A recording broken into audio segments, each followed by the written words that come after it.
नमस्कार, आदाब, सत श्री अकाल, सुप्रभात, गुड मॉर्निंग साथियों। मैं आकाश पुरोहित आप सभी का हार्दिक स्वागत, वंदन, अभिनंदन करता हूं ऑनलाइन लर्निंग प्लेटफॉर्म एडुअब में।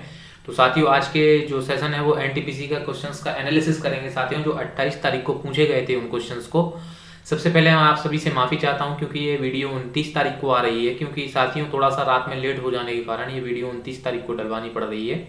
लेकिन आपको क्वेश्चंस का कोई इफेक्ट नहीं पड़ेगा। जो क्वेश्चंस आपके द्वारा हमें दिए गए हैं वही क्वेश्चंस मैंने सीधे सीधे यहाँ पर रखे हुए हैं और उन क्वेश्चंस के आंसर भी दिए गए हैं। तो चलते हैं आगे पढ़ने के लिए। उससे पहले मैं आप सभी से आग्रह करूंगा कि आप लोग इस चैनल को सब्सक्राइब कर दीजिए अगर अभी तक आपने सब्सक्राइब नहीं किया है, क्योंकि पर डे का एनालिसिस आपको दिया जाएगा। आज का तो हो गया साथियों 28 तारीख का, लेकिन अभी 29 तारीख का जो रेगुलर है, 29 तारीख से ये जो कल के मतलब आज ही के 29 तारीख से दिन से पर डे का एनालिसिस किया जाएगा और शाम को 8 बजे रात में मैं आपको एनालिसिस डाल दिया करूंगा किसी भी हालत में। साथियों ये मेरे आपसे कहने की गारंटी है, मैं आपको 8 बजे बिल्कुल दे दिया करूंगा साथियों। तो चलते हैं आगे, देख लेते हैं आज के क्वेश्चंस। ये मेरे बारे में थोड़ी सी जानकारी है साथियों, तो इसको वीडियो को पॉज करके आप पढ़ सकते हैं। चलिए चलते हैं आगे, थोड़ा सा समझते हैं कौन कौन से क्वेश्चंस पूछे गए थे। तो ये रहे पूरे क्वेश्चन साथियों। करीब मैंने टोटल 60-70 के लगभग क्वेश्चंस डाले हैं। ये 60 के लगभग तो क्वेश्चंस होंगे ही। दोनों शिफ्टों से जो मुझे प्राप्त हुए हैं आप लोगों के ही द्वारा, वही क्वेश्चंस मैंने यहाँ पर डाल दिए हैं सीधे सीधे। तो चलिए चलते हैं पहले क्वेश्चंस की तरफ। क्या है दक्षिण अमेरिका में लैंडलॉर्ड देश क्या है? चलिए साथियों इसको समझते हैं। लैंडलॉर्ड देश क्या होता है? मैंने आपको बताया था, लैंडलॉर्ड देश वो होता है तो चारों तरफ से लॉक्ड, जो भूमि से घिरा हुआ हो, जिसके इस मतलब जो तटीय क्षेत्र है, जो पानी का क्षेत्र है वो नहीं लगता हो, वो लैंड लॉक्ड देश कहलाता है। तो दक्षिण अमेरिका में कौन सा है देश?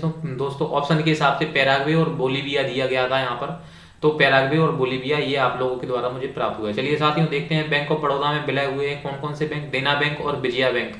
देना बैंक और विजया बैंक जो है प्राप्त हुए हैं, विलय हुआ है किसमें? बैंक ऑफ बड़ौदा में। ये साथियों यहाँ पर ये क्वेश्चन पूछ लिया गया था। चलिए चलते हैं नेक्स्ट क्वेश्चन पर। नेक्स्ट क्वेश्चन क्या कह रहा है साथियों कि डीआरडीओ द्वारा बनाया गया रॉकेट लॉन्चर क्या है? साथियों ये बहुत ही ज्यादा अभी हाल ही में चर्चा में रहा था रॉकेट लॉन्चर के बारे में। तो Pinaka multi barrel rocket launcher ये बनाया है डीआरडीओ ने। इसका हाल ही में सफल परीक्षण किया था Pinaka multi barrel rocket launcher का। चलिए चलते हैं साथियों नेक्स्ट क्वेश्चन पर। सबरीमाला मंदिर कहाँ पर स्थित है? ये हाल ही में बहुत ज्यादा चर्चा में रहा था 2020 से ही। तो ये सबरीमाला मंदिर कहाँ पर स्थित है साथियों? आप लोग भली बात ही जानते हैं, केरल में स्थित है। चलिए चलते हैं नेक्स्ट क्वेश्चन पर। कुंडनकुलम पावर प्लांट कहाँ पर स्थित है? ये बताइए आप लोग। ये तमिलनाडु में स्थित है। ये भी पूछा गया था। ये शायद सेकंड शिफ्ट के क्वेश्चन है साथियों। ये सेकंड शिफ्ट के हैं। मेरे पास तो सारे क्वेश्चन आए थे तो मैंने उनको शिफ्ट वाइज डिवाइड नहीं किया है, बाकी मैंने टोटल कर दिया है, क्योंकि पढ़ने से मतलब है अपन को तो साथियों। तो उसी हिसाब से मैंने इसको डिवाइड ना करते हुए सीधे सीधे क्वेश्चंस दे दिए। चलिए चलते हैं नेक्स्ट क्वेश्चन पर। उबंटू का संबंध किससे है साथियों? उबंटू क्या है? ये operating system of cloud computing system है ये उबंटू। आप चलते हैं नेक्स्ट क्वेश्चन पर। निम्नलिखित में से कौन से दिल्ली में नहीं है? अब ये ऑप्शंस के हिसाब से बुलंद दरवाजा बताया एक बच्चे ने कि बुलंद दरवाजा था इसमें ऑप्शन इसमें कि बुलंद दरवाजा जो है वो नहीं है। ठीक है साथियों, यहाँ पर देखते हैं विश्व पर्यावरण दिवस की थीम क्या रही थी। इस बार की जो विश्व पर्यावरण की थीम रही थी वो रही थी सेलिब्रेट बायोडाइवर्सिटी।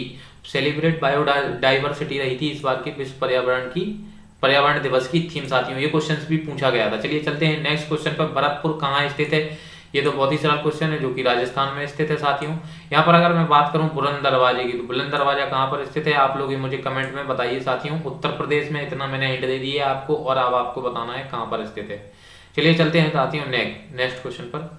ये करंट से रिलेटेड क्वेश्चन पूछ लिया था यहाँ पर कि 55वां ज्ञानपीठ पुरस्कार किसे दिया गया है? तो वो है अक्कितम अच्युतम लंबोदरी को दिया गया है साथियों 55वां ज्ञानपीठ पुरस्कार। ध्वनि किससे संरक्षण किसमें संचरण नहीं करती है साथियों? तो किसमें संचरण नहीं करती है ध्वनि किसमें संचरण नहीं करती है? तो निर्वात में ध्वनि संचरण नहीं करती है। ये इसका आंसर नहीं लिख पाया, कोई बात नहीं, लेकिन मैंने आपको बता दिया ध्वनि निर्वात में संचरण नहीं कर सकती है। रस तरंगिणी के लेखक कौन है साथियों? कौन है? कल्लड़ है। कल्लड़ किसके भाई थे? बिल्लड़ के। ये आप लोग यहाँ से रिलेट कर करके चीजें पढ़ते चलें। आप लोगों को मैं ये बता दे रहा हूँ कि यहाँ से इस प्रकार के क्वेश्चन बने हैं। मतलब इससे आपको, इस एनालिसिस से आपको ये पता चल जाना चाहिए कि कौन सी जगह से कैसे प्रकार के क्वेश्चन पूछ रहा है। ठीक है, तो उस हिसाब से आप अपनी आगे की तैयारी, आगे के पेपर के लिए, आगे की तैयारी के लिए सतर्क हो जाएं बिल्कुल भी, है ना। मतलब इससे आप लोगों को समझ आना है कि अगर राज तरंगिणी यहाँ पर पूछा है तो मतलब आगे जो पुस्तक है, कोई हो सकता है बिल्लड़ की पुस्तक पूछ ले, हो सकता है किसी की भी पुस्तक पूछ ले तो आप लोगों को ये मुख्य मुख्य जो पुरानी प्राचीन भारत काल के इतिहास की जो पुस्तकें हैं उनको पढ़ लेना है, उनसे आपके लिए क्वेश्चन बनेगा ही 100%। चलिए चलते हैं नेक्स्ट क्वेश्चन पर। किस स्टेशन के बीच में पहली वंदे भारत एक्सप्रेस चलाई गई थी? चलिए साथियों, पहली चलाई गई थी दिल्ली और वाराणसी के बीच में वंदे भारत एक्सप्रेस सबसे पहली चलाई गई थी। किसके बीच में? दिल्ली और वाराणसी के बीच में। चलिए, पटचित्र चित्रकला किस राज्य से संबंधित है साथियों? उड़ीसा से संबंधित है पटचित्र चित्रकला। ये क्वेश्चन भी पूछा गया था 28 तारीख की शिफ्ट में। चलिए चलते हैं नेक्स्ट क्वेश्चन पर। माफी चाहता हूँ, यहाँ पर पृथ्वी पर एक व्यक्ति का द्रव्यमान 10 किलोग्राम है, तो चांद पर इसका द्रव्यमान क्या रहेगा साथियों? चांद पर द्रव्यमान चेंज नहीं होता है, समान द्रव्यमान रहेगा। चलिए चलते हैं नेक्स्ट क्वेश्चन पर। राष्ट्रीय आलू अनुसंधान केंद्र कहाँ पर स्थित है? ये कहाँ पर स्थित है? शिमला में स्थित है राष्ट्रीय आलू अनुसंधान केंद्र। विषाणु के कारण कौन सा रोग होता है? ये आपको ऑप्शन पर हो जाता है यहाँ पर, क्योंकि वायरस के कारण जो भी रोग होता है वो आपको ऑप्शन पर निर्भर करता है कि क्या ऑप्शन थे, और यहाँ पर कोई भी ऑप्शन नहीं आया तो मैंने डायरेक्टली क्वेश्चन रख दिया। तो आप लोगों को ये समझ जाना चाहिए कि विषाणु और जीवाणु से एक ना एक प्रश्न पूछ ही रहा है, या वायरस बैक्टीरिया से एक ना एक प्रश्न पूछ रहा है, तो उनमें से आपको सभी पढ़ के चले जाना चाहिए। ये आपको 28 तारीख के एनालिसिस के आधार पर दिया जा रहा है साथियों। चलिए चलते हैं नेक्स्ट क्वेश्चन पर। निम्नलिखित में से कौन सा एक महारत्न कंपनी है? कौन सा एक, मतलब जो ऑप्शन होंगे उसमें से कोल इंडिया लिमिटेड, एक बच्चे ने बताया कि कोल इंडिया लिमिटेड था ऑप्शन में, विकल्प में था। डांडी ग्राम गुजरात के किस जिले में स्थित है? चलिए साथियों, डांडी ग्राम गुजरात के किस जिले में स्थित है? वो है नवसारी जिले में, नवसारी जिले में स्थित है। गोबी रेगिस्तान कहाँ पर स्थित है? तो ये है मंगोलिया में स्थित है। ये भी क्वेश्चन, ये पूरे जो है क्वेश्चंस, ये पूरे आप लोगों के द्वारा ही मुझे प्राप्त हुए हैं मेरे व्हाट्सएप नंबर पर, मेरे मेल पर, तो उसी के हिसाब से मैंने आपको ये बताया है बिल्कुल। और भी एनालिसिस अगर देखें, मैंने जाकर भी एक इंस्टीट्यूट में पता किया था, लोगों से डायरेक्टली जाकर बात की है वहां पर मैंने खुद से, तो वहां पर भी मुझे यही जानकारी प्राप्त हुई है कि यही क्वेश्चंस आए थे, यही क्वेश्चंस थे पूरे साथियों जो मैं आप लोगों को बता रहा हूं। चलिए चलते हैं नेक्स्ट क्वेश्चन पर। प्रार्थना समाज किसके द्वारा स्थापित की गई थी? वो है आत्माराम पांडुरंग। आत्माराम पांडुरंग के द्वारा प्रार्थना समाज की स्थापना की गई थी। भारत के सबसे युवा राष्ट्रपति, अब आप लोगों को राष्ट्रपति पढ़ के चले जाना है, क्योंकि दिल्ली पुलिस से देख रहे हैं हम लोग कि राष्ट्रपति एक पूछ ही रहे हैं, और एक ज्ञानपीठ पुरस्कार तो दिल्ली पुलिस में आया, दिल्ली सीपीओ में आया, और इसके बाद यहाँ पर एमपी जेल प्रहरी में भी आया, और उसके बाद से सीधे यहाँ पर भी आ रहा है। और साथियों, मुझे जहां तक याद है तो ये यूपी जेल प्रहरी जेल वार्डन में भी आया था ज्ञानपीठ पुरस्कार। ये बिल्कुल बहुत ही इंपॉर्टेंट क्वेश्चन है। निम्नलिखित में से कौन सा देश बिम्स्टेक का सदस्य नहीं है? कौन सा देश बिम्स्टेक का सदस्य नहीं है? तो साथियों, ये सदस्य देश हैं। अब इनमें से जो भी ऑप्शन में रहा होगा वो उसका सदस्य देश नहीं होगा। देखिए, बांग्लादेश, भूटान, भारत, म्यांमार, नेपाल, श्रीलंका, थाईलैंड, ये सदस्य देश हैं। तो अब कौन सा देश नहीं रहा होगा वो आप लोग ऑप्शन के हिसाब से देख लें साथियों। हो सकता है बिम्स्टेक नहीं तो कोई दूसरा पूछ ले। आप लोगों को सम्मेलन बहुत ही ज्यादा महत्वपूर्ण है, सारे के सारे जो भी यूएन से संबंधित सम्मेलन है वो आपको पूछ लेना, याद करके ही जाना है साथियों।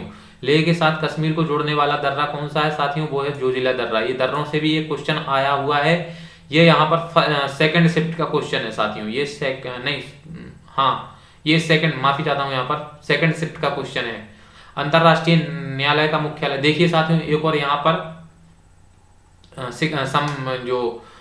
यहाँ पर जो न्यायालय, अंतरराष्ट्रीय न्यायालय है उससे संबंधित यहाँ पर एक क्वेश्चन आ गया है साथियों। संस्था, जो कि संस्था से संबंधित है, अंतरराष्ट्रीय संस्था है अंतरराष्ट्रीय न्यायालय, तो उससे संबंधित, तो मतलब आपको जो भी यूएन संस्था जितनी भी है उनको सबको पढ़ लेना चाहिए, क्योंकि इससे संबंधित बहुत ही ज्यादा क्वेश्चन आ रहे हैं। चलिए चलते हैं नेक्स्ट क्वेश्चन पर। यहाँ पर सेरीकल्चर किससे संबंधित है? रेशम कीट पालन यानी कपास से संबंधित है साथियों। ये यहाँ पर सेरीकल्चर यहाँ पर कपास से उत्पादन से संबंधित है। सबसे लंबी तटरेखा किस राज्य की है? ये मैंने अभी आपको हमारा जो सेशन चला था उसमें बताया था हमने कि गुजरात की सबसे लंबी तटरेखा है। संयुक्त राष्ट्र सुरक्षा परिषद कब स्थापित किया गया था? ये तो 1945 में स्थापना हुई थी संयुक्त राष्ट्र सुरक्षा परिषद की। पर्यावरण संरक्षण अधिनियम किस वर्ष पारित किया गया था? ये 1986 में पर्यावरण संरक्षण अधिनियम पारित किया गया था। और यहाँ पर पर्यावरण दिवस की जो विश्व पर्यावरण दिवस है उसकी थीम क्या रही थी साथियों आप लोगों को? सेलिब्रेट बायोडायवर्सिटी, जो कि 5 जून को मनाया जाता है। खालसा पंथ किसके द्वारा स्थापित किया गया था? गुरु गोविंद सिंह के द्वारा स्थापित किया गया था। ये कि यहाँ पर जो समाज है उनसे संबंधित भी क्वेश्चन आ रहा है। ये माफी चाहता हूँ, यहाँ पर ये क्वेश्चन 2 बार डल चुका है। अच्छा, ये सारे 2 बार ही डल चुके हैं संयुक्त राष्ट्र सुरक्षा परिषद की। तो ये तीनों क्वेश्चन आपको हटा देना है, ये तीनों क्वेश्चन दोबारा डल गए हैं, माफी चाहता हूँ यहाँ पर। चलिए चलते हैं नेक्स्ट क्वेश्चन पर। पानीपत की दूसरी लड़ाई कब हुई थी? यहाँ पर पानीपत इतिहास से 5 से 6 क्वेश्चन आ रहे हैं इतिहास से, जो कि आप सभी लोग बोलते थे ना कि इतिहास का वेटेज तो बिल्कुल जा रहा है, इतिहास का वेटेज कहीं नहीं जा रहा है साथियों। 5 से 6 क्वेश्चन आए हैं इतिहास से। तो यहाँ पर पानीपत का जो दूसरी लड़ाई हुई थी वो 1526 में हुई थी। कंप्यूटर का दिमाग कहलाता है सीपीयू। यहाँ पर कंप्यूटर से भी 2-3 क्वेश्चन, मतलब फर्स्ट शिफ्ट में 2 क्वेश्चन आए थे और सेकंड शिफ्ट में भी 2 क्वेश्चन, और दोनों में यहाँ पर एक में तो ये कंप्यूटर का सीपीयू का पूछ लिया था और एक वाले में जो फर्स्ट शिफ्ट थी उसमें पूछ लिया गया था कि आपके फुल फॉर्म पूछ लिए थे। 2 फुल फॉर्म पूछ लिए थे आपसे फर्स्ट शिफ्ट में साथियों। खेलो इंडिया यूथ गेम 2020 किस राज्य से संबंधित है? असम से, गुवाहाटी में हुए थे खेलो इंडिया यूथ गेम 2020। और चौथे वाले कहां पर होंगे? ये हरियाणा में होंगे। ये भी याद रख लीजिए, हो सकता है अगला नंबर इसी का हो जाए कि हरियाणा में चौथे वाले जो चौथे खेलो इंडिया यूथ गेम्स है वो कहां पर आयोजित होंगे? वो होंगे हरियाणा में। सुकन्या समृद्धि योजना किससे संबंधित है? बेटी बचाओ बेटी पढ़ाओ के तहत केंद्र द्वारा शुरू की गई छोटी बचत योजना है। छोटी बचत योजना है सुकन्या योजना। बेटी बचाओ बेटी पढ़ाओ के तहत प्रारंभ की गई थी साथियों ये सुकन्या योजना। इसके ऑप्शंस नहीं आए थे इसलिए मैंने ये पूरा डाल दिया है। यूआरएल ये पूछा गया था फर्स्ट शिफ्ट में। यूआरएल का यूनिफॉर्म रिसोर्स लोकेटर, यूआरएल का फुल फॉर्म पूछा गया था, यूनिफॉर्म रिसोर्स लोकेटर। निम्नलिखित में से कौन सा राज्य 7 बहनों वाले राज्य का हिस्सा नहीं है? साथियों ये देखो 7 बहनों वाले राज्य कौन कौन से हैं, चलिए अपन लोग पूरा पढ़ लेते हैं। यहाँ पर मेघालय, असम, अरुणाचल प्रदेश, मिजोरम, मणिपुर, त्रिपुरा, और साथियों एक और कौन सा है? मेघालय हो गया, मिजोरम हो गया, मणिपुर हो गया, त्रिपुरा हो गया साथियों, और यहाँ पर असम हो गया। असम के बाद में और साथियों ये पश्चिम बंगाल नहीं, नागालैंड, माफी चाहता हूँ, यहाँ पर नागालैंड नहीं हुआ था तो ये नागालैंड हो गया 7 बहनों वाले राज्य। इसमें के अलावा जो भी ऑप्शन में होगा उसको आप लोगों को देख लेना है। 7 बहनों में कौन कौन से राज्य एक बार और देखेंगे। नागालैंड हो गया साथियों, यहाँ पर अरुणाचल प्रदेश, असम, मणिपुर, मिजोरम, मेघालय और त्रिपुरा। चलिए साथियों सिक्किम को यहाँ पर शामिल नहीं किया गया है 7 बहनों के राज्य में। ये शायद हमें लगता है यही ऑप्शन होगा सिक्किम का, बाकी तो देख लेते हैं जो भी ऑप्शन हो। मंगल ऑर्बिटर मिशन लॉन्च की तारीख क्या है? मंगल के लिए जो अपन ने मिशन लॉन्च किया था उसकी तारीख क्या रही थी? 5 नवंबर 2013 को मंगल के लिए मिशन लॉन्च किया गया था। चलिए साथियों नेक्स्ट क्वेश्चन। विटामिन डी की कमी से कौन सा रोग होता है? नॉक और रिकेट्स होता है साथियों। विटामिन डी की कमी से बच्चों में रिकेट्स होता है। अब मैं आपसे यहाँ पर एक क्वेश्चन पूछता हूँ, जो वयस्कों में है वो विटामिन डी की कमी से वयस्कों में कौन सा रोग होता है? यहाँ पर वयस्कों में विटामिन डी की कमी से कौन सा रोग होता है? भारी पानी का क्या सूत्र है? आप लोगों ने ये देख लिया यहाँ पर कि सभी का वेटेज बराबर दिया गया है। ये नहीं कि ज्यादातर आपको साइंस दे दी गई हो, यहाँ पर ये भी नहीं है कि ज्यादातर आपको हिस्ट्री दी गई हो, जहां पर ये भी नहीं है यहाँ पर ज्यादातर आपको करंट दे दिया। सभी का वेटेज दे रहा है रेगुलर। ये आप लोगों को समझ लेना चाहिए कि थोड़ा थोड़ा करके सभी का वेटेज है। 40 क्वेश्चन है तो 40 क्वेश्चन में ऐसा नहीं है कि आपको 10-15 क्वेश्चन ही करंट अफेयर्स के दे दिए गए हो, नहीं, सभी का वेटेज है। स्टैटिक जीके भी बराबर है, उसमें साइंस भी बराबर है और हिस्ट्री भी बराबर है, ज्योग्राफी भी बराबर है, सब चीज बराबर है। तो आप लोगों को तैयारी अपनी इसी हिसाब से रखनी है साथियों। चलिए चलते हैं नेक्स्ट क्वेश्चन पर। भारी पानी का सूत्र क्या है? D2O। नोकिया के सीईओ, ये फर्स्ट स्टेप में पूछ लिया गया था साथियों। नोकिया के सीईओ कौन है? पक्का लुंडमार्क है यहाँ पर नोकिया के सीईओ साथियों। चलते हैं बाफ्टा का अध्यक्ष भी पूछ लिया गया था, कृष्णेंदु मजूमदार हैं बाफ्टा के अध्यक्ष। बाफ्टा द्वारा एक फिल्म है जिसको साथियों बाफ्टा पुरस्कार दिया, सर्वश्रेष्ठ फिल्म का पुरस्कार दिया गया है बाफ्टा के द्वारा। कौन है? 1917 को सर्वश्रेष्ठ फिल्म का पुरस्कार दिया गया है बाफ्टा के द्वारा साथियों। राज्यपाल, यहाँ पर ये थोड़ा टाइप हो गया है। ये राजस्थान नहीं, राजस्थान के राज्यपाल कौन है? तो कौन थे साथियों? कलराज मिश्र थे राजस्थान के राज्यपाल। यूएनडीपी का मुख्यालय कहाँ स्थित है? ये न्यूयॉर्क में स्थित है यूएनडीपी का मुख्यालय। यूनाइटेड नेशन डेवलपमेंट प्रोग्राम यहाँ पर कहाँ पर स्थित है? इसका न्यूयॉर्क में मुख्यालय स्थित है। और 2020 में अर्थशास्त्र में नोबेल पुरस्कार किसे प्राप्त हुआ था? 2020 में अर्थशास्त्र में नोबेल पुरस्कार पॉल आर मिलग्रोम और रॉबर्ट वी विल्सन को प्राप्त हुआ था साथियों। यहाँ पर अगला क्वेश्चन देखते हैं। जलियांवाला बाग हत्याकांड किस वर्ष हुआ था? 13 अप्रैल 1919 में जलियांवाला बाग हत्याकांड। ये भी आप देख लें। INU का पूर्ण नाम, ये देखिए यहाँ पर ये भी क्वेश्चन कंप्यूटर से पूछ लिया गया था। Network interface unit. कंप्यूटर के भी 2 क्वेश्चन आ ही रहे हैं। वर्क का मुख्यालय कहाँ पर स्थित है? ये देखिए संस्था भी आपसे रेगुलर पूछ ही रहा है, तो आप लोगों को उसी हिसाब से अपनी तैयारी करनी है। मैं बार बार यही नोटिस आप लोगों को बिल्कुल यही याद दिला रहा हूँ कि आपको किस हिसाब से अपनी तैयारी करनी है। इसी के आधार पर जो एनालिसिस है कि सभी से कितने कौन कौन से सब्जेक्ट से कितने कितने क्वेश्चंस आ रहे हैं, तो आपको उस हिसाब से अपनी तैयारी करनी है। चलिए दोस्तों देखते हैं यहाँ पर फिक्की का पूर्ण नाम क्या है। फिक्की का पूर्ण नाम पूछ लिया गया था यहाँ पे, federation of Indian chambers commerce and industry. FICCI का पूर्ण नाम है federation of Indian chambers commerce and industry. UNSC का मुख्यालय कहाँ स्थित है? न्यूयॉर्क में स्थित है यूएनएससी का मुख्यालय साथियों। किस शहर को केसर का शहर कहा जाता है? जम्मू कश्मीर को, ये तो आप लोग भली बात ही जानते हैं। पेटीएम के सीईओ भी पूछ लिया गया था, विजय शेखर शर्मा, जो कि विजय शेखर शर्मा है। ब्रह्मांड के अध्ययन को क्या कहा जाता है साथियों? ब्रह्मांड विज्ञान या खगोल विज्ञान। प्लासी की लड़ाई कब हुई थी साथियों? ये पूछ लिया गया था 1757 ईस्वी में प्लासी की लड़ाई हुई थी। यहाँ पर एंड होता है क्वेश्चंस का। करीब ये मैंने 60 क्वेश्चंस के लगभग आपको करा दिए हैं साथियों। अगर आपको सेशन अच्छा लगा हो तो आप लोग लाइक जरूर करिएगा, कमेंट जरूर करिएगा, और आप लोग इसी प्रकार से अपनी तैयारी करिएगा जिस प्रकार से क्वेश्चंस आए हुए हैं। और साथियों अगर आप लोग चाहते हैं कि आपको ये पीडीएफ प्राप्त हो जाए तो हमारे टेलीग्राम चैनल को ज्वाइन कर लीजिए। टेलीग्राम चैनल की लिंक आपको डिस्क्रिप्शन बॉक्स में दी गई है। और भी साथियों आप लोगों को यहाँ पर अगर हमारे चैनल को अच्छा लगे तो इसको सब्सक्राइब जरूर कर लीजिएगा और वीडियो को लाइक जरूर करिएगा। Thank you so much.